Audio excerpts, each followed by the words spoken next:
Namaskar and welcome to In Focus. The widespread leaks of the Jain Commission interim report have once again focused attention on the Congress party. How does the party react to what's been published, and what will this do to its relationship with the United Front?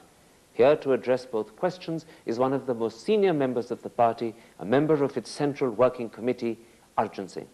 Mr. Arjun Singh, later in this interview, I want to talk to you about the nature of your party's relationship with the United Front. But first, and particularly as someone who's always been considered close to the Gandhi family, let me talk to you about the Jain Commission report. If what's been published as excerpts is accurate, how serious and worrying are they? See, since this is a matter which is primarily being dealt with by a judicial authority, there are certain limitations on our reactions and comments, at least the formal comments of the party. That is why our first stand was that the report should be placed on the table of the House.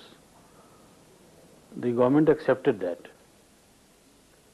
Now, as is the right of any newspaper or magazine, they have been able to get some excerpts from the report and publish them. The party has taken, in my view, the correct position that we would not like to comment on the leaks that have occurred. Certain basic issues we will say, but unless the report is placed on the table of the House, for us to comment on the report would not be correct. Well, in fact, let's talk about the tabling on the House. Yes. The Home Minister now seems to suggest that until he receives the evidence on which this report is based, he may not be able to table it. How do you respond to that? Well, that I think I've already said yesterday, that it is unconceivable that the Commission would submit a report which has no bearing on the evidence that has been tendered. It is just not possible. And according to the newspaper reports today, the Commission itself has answered that question, that it has the evidence and it has sent it. So if on the 19th of November the report is not tabled, what will your party's reaction be? Well, that will be a different issue altogether, because then that will be going back on a commitment made to the party. That assumes a different character, and then I think the party will have to protest very strongly on that. So a failure to table the report actually will be a very serious issue as far as your party is concerned. I am sure it will be. Are you absolutely sure this is not one of those incidents where the party may huff and puff but actually take it in its stride? Well, I don't think one should huff and puff and consider taking everything into stride, but the fact is that the protest will have to be very strong. What ultimately comes out of it will have to be seen. Let me talk not about actual details of those leaks, but the broad impression that they create. Mr. Karunanidhi has said that all of this amounts to old wine in new bottles, and he's gone further and said that this is all based upon deliberately distorted intelligence reports. In other words, he's dismissing the whole report. Well, Mr. Karunanidhi is in the unenviable position of being the subject matter of the report, and whatever has come out, he's certainly entitled to say his piece, but I don't think it is proper on his part also to make this kind of sweeping comment without seeing all the details of the report. In other words, you're saying he's being hasty. Not only hasty, I think improper. It's manner improper of a chief minister of an Indian state. Decidedly. Okay. The report, in fact, makes fairly damning statements about several people. You're a former very senior minister. Tabling the report is one thing, and that's very important. But much more important is taking action. In broad terms, as a former minister, what sort of action do you think the government ought to be taking? Well, I think that is specifically in the domain of the government to make up its mind on what it wants to do. But of course, whatever it wants to do will have to fit in with the ramifications of the report, the precise language that is used regarding specific events and persons. But I think any action that is taken will have to convince the people of this country that they have done what could be done. And it also has to convince the Congress party, which is one of the main supports of the government, that this is serious action. Well, I think Congress party also has to be convinced, and if the action is reasonable and appropriate, I see no reason why the Congress will not be convinced. Do you have benchmarks or criteria that will convince you that it's reasonable, that it's appropriate, that it's serious? No, how can you put that kind of benchmark on something that has not yet happened? I mean, these are things which would be evaluated as they appear. Okay, let me talk about some aspects of the report. One of them is, in fact, the criticisms made, implied about Mr. V.P. Singh. The report raises the fundamental question that as Prime Minister of India, he may have acted, and I want to quote this, with malice, bias, or animus in failing to provide sufficient security for Rajiv Gandhi. If that's true, that's a serious allegation. This is the if which I, as I said in the very beginning, would not be proper on my part to address. If this language comes out on the 19th in the report, it will be addressed appropriately.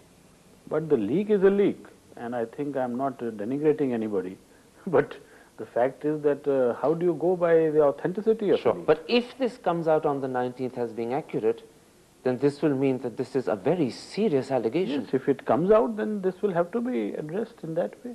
The other thing is that the report says that even after the relationship between the DMK and the LTT was brought to the attention of the National Front government, the government, and again I quote, failed to take effective steps to check it.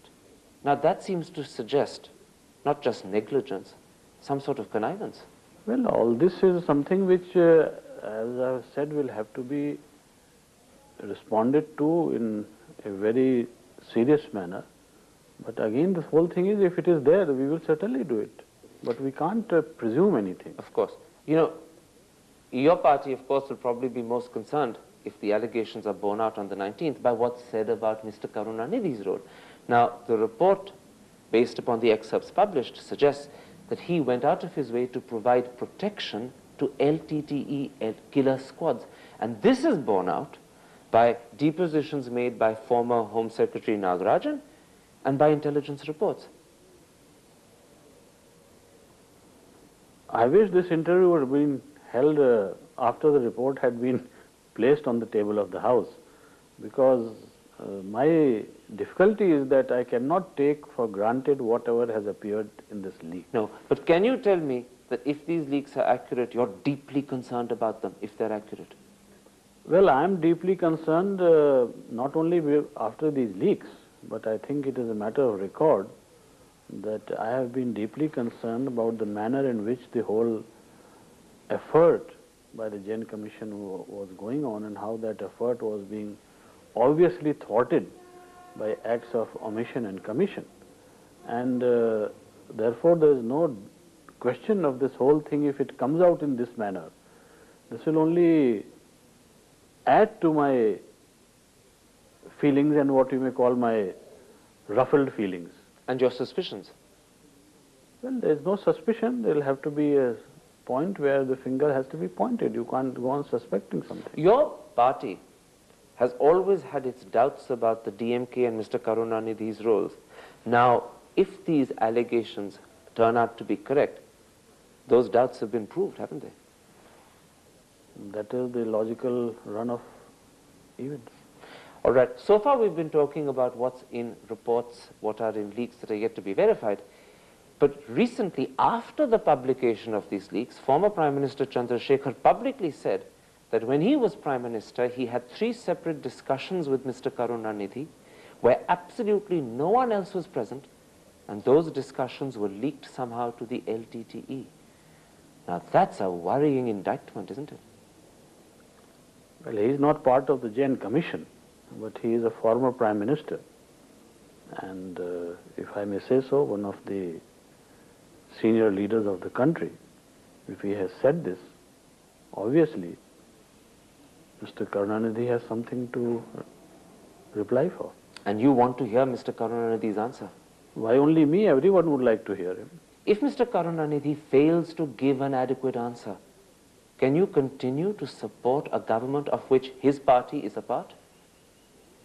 Well, this statement of Sri Chandrasekhar and failure of Mr. Karunanidhi to respond to it, I don't think this alone can be cited as a basis for taking action on the other thing, as you are saying about deciding on the support. This would be something only as an additional of what generally believed. Pursue that on the 19th, whenever most of the allegations I've discussed with you turn out to be in the report, then will you, as a member of the CWC, push to either have the DMK removed from the government or to stop support for the government altogether? Well, I think it's not a question of what I individually will do, and that may be important for individual perceptions. What should your party do? But the party will have to give a very serious thought to the entire issue, and the working committee, I'm sure, will take a correct decision. When you say it will take a correct decision, does that mean that it will at the very least push for the DMK to leave the government? Well, all these are the options that will be available. Of course, under the circumstances that emerge after the report is placed, these are the options that will be available, and the party will have to choose one of the options. There is no doubt about it. Everyone today is absolutely convinced that the leaks in the papers are accurate. If that turns out to be the case, can you give me some sort of... Well, I would not like to contradict you, but actually it would be very, very correct for the Home Minister to find out as to how the leaks have taken place, because there are only two people who have possession of the report. One is Justice Jain, who has already gone on record that there is nothing that could have leaked from his office. And the other is the Home Minister. And the other is the Home Minister. But the Home Minister is the Home Ministry. I concede that much.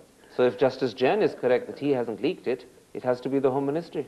Well, it may be the Home Ministry or whoever, but at least the Home Minister should be taking it seriously enough to tell the nation that he is having an inquiry made. You're suggesting he's not taking it seriously enough? No, he has not said that he would inquire into it.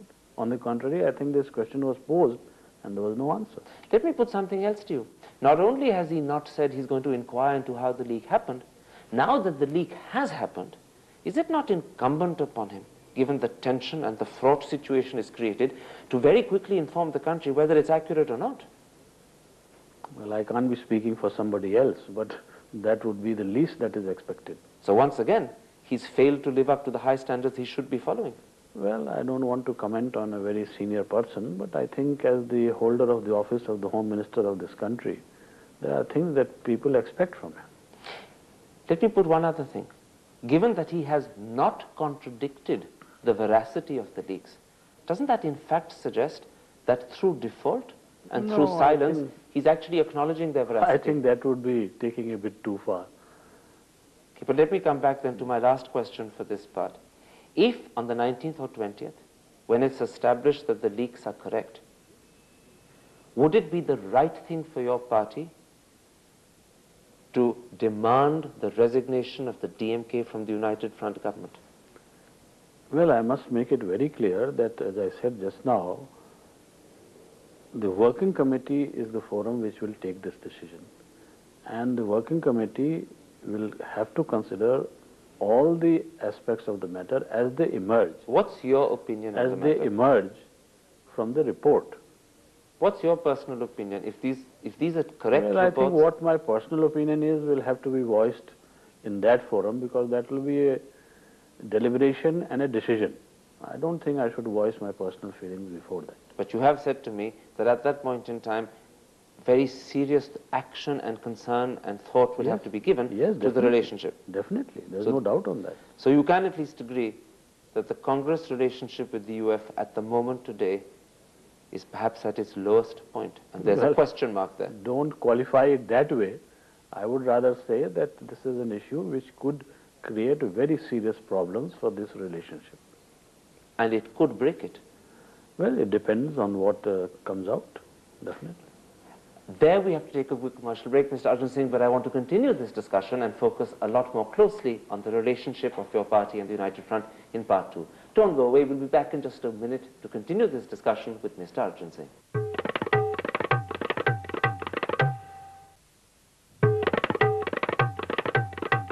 Welcome back to part 2 of our interview with Mr. Arjun Singh. Mr. Arjun Singh, I want in this part to focus on the Congress Party's relationship with the United Front. Your party seems to have many different voices expressing different ways of looking at the relationship. What's your view of this relationship? What should it be? I think there is a lot of things wanting in this. And I would suggest, which I have voiced also, both inside and outside the forums of the party, that the basic reason for this relationship to be forged, which was mentioned publicly, was to checkmate the growth of the communal forces in the country, and in more particular to prevent the BJP from coming into power, since all of us believe that BJP represents those forces in concrete terms. And therefore this support to this combination was given. But the BJP is in power in UP, and it's... Yes, well, it is in power in UP, so UP also becomes part of the experience. So is that why you're saying the relationship is wanting? No, not only that. You see, we have to see whether in all the steps that have been taken since then, this basic issue of trying to checkmate the communal forces, how has it been addressed?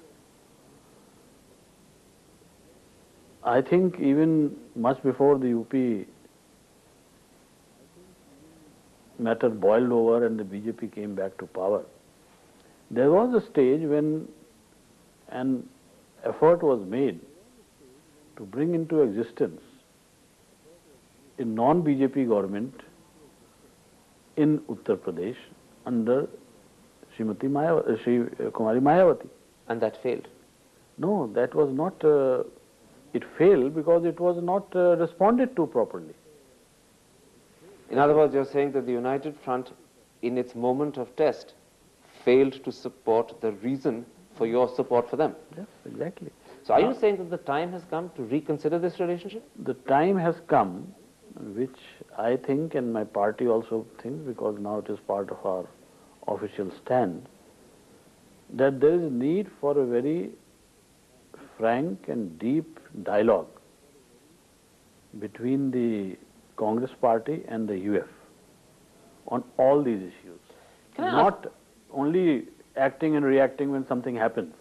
Can I ask you something? Can you confirm press reports that at your recent CWC meeting, 5 voices, those of yourself, Mr. J.B. Patnaik, Mr. Ghulam Nabi Azad, Mr. Ahmed Patel, Mr. Jitendra Prasad, were raised in warning against continuing support to the UF? I don't think that is correct. It is not so. And it is not also confined to 5 or 6 or 4.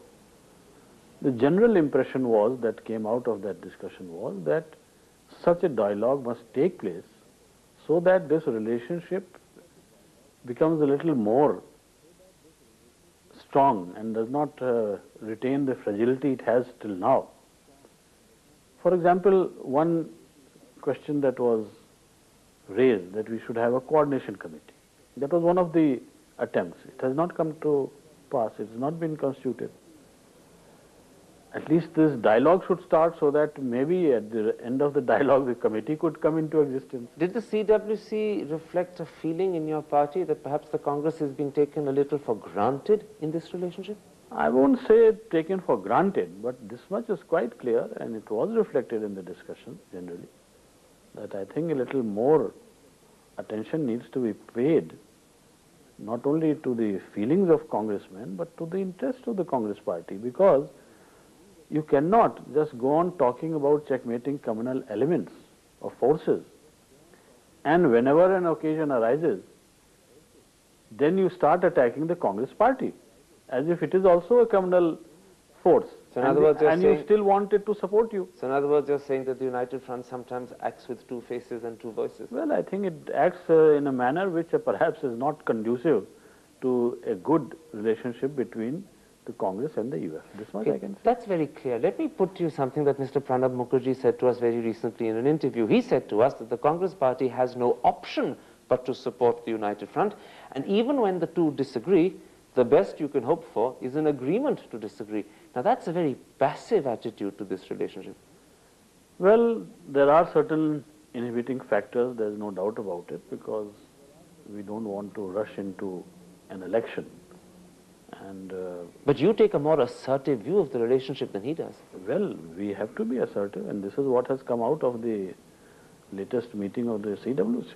But you know, you can only be assertive if you're actually prepared to be more demanding when you give support. And in a sense, that means you've got to be prepared to withdraw support if it comes to it. Well, all these are logical steps under certain circumstances. No one can deny that. But you don't have to keep repeating every day that I'm giving support. And you don't have to keep repeating every day that I will withdraw support.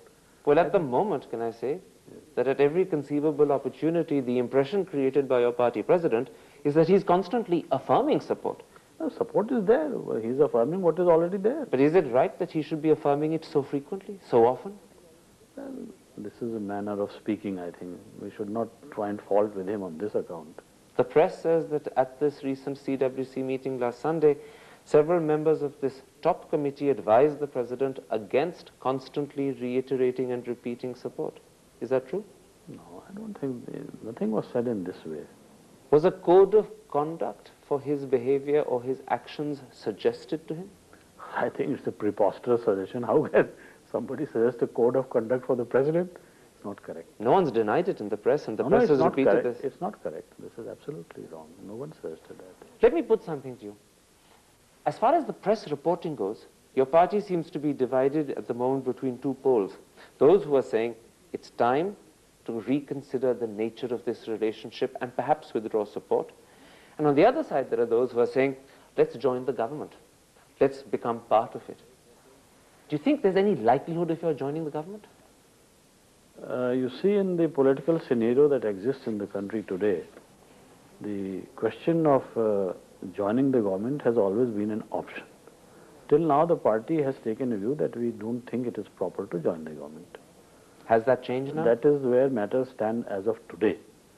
But under certain circumstances, the working committee or the party is open to take that decision also, but it depends on other things, not only what we want. Would I be right in concluding that the way the Jain Commission report is handled in the next 2-3 weeks could either lead to a loss of support and a withdrawal of support, or to a complete unanimous relationship whereby you may actually end up joining the government? Well, in terms of physical events, such a possibility certainly exists, but that it would take place, I cannot say. So both possibilities exist. This is a real turning point in the relationship. In many ways it is. This is perhaps the most critical test of the relationship. It could turn out to be that also. It could. Mr. Arjun Singh, for speaking so openly to us, thank you very much indeed. That's it for this week. We'll be back next week with another interviewee. But for today, from the residence of Mr. Arjun Singh in New Delhi, goodbye.